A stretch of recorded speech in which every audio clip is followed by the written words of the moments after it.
Sevgiye inanmazdım.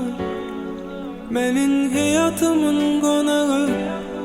Eğer olmasaydın sen, ben ulduz kimi parıldamazdım.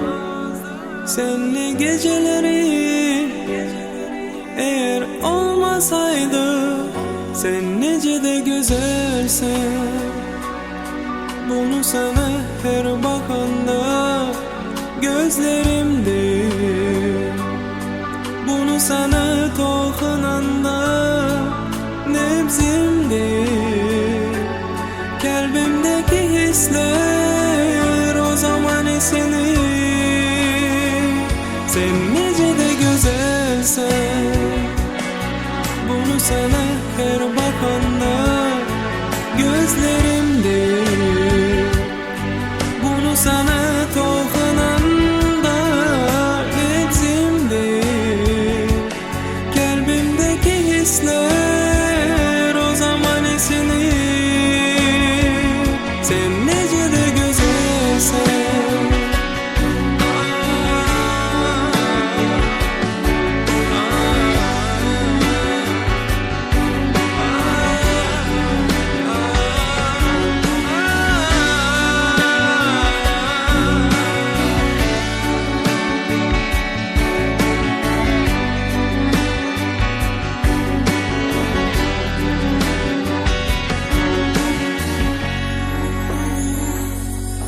Ben yıllar boyu sevgiye inanmazdım.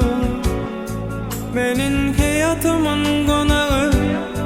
Eğer olmasaydın sen, ben ulduz kimi parıldamazdım. Senli gecelerin eğer olmasaydı, sen nece de güzelsin.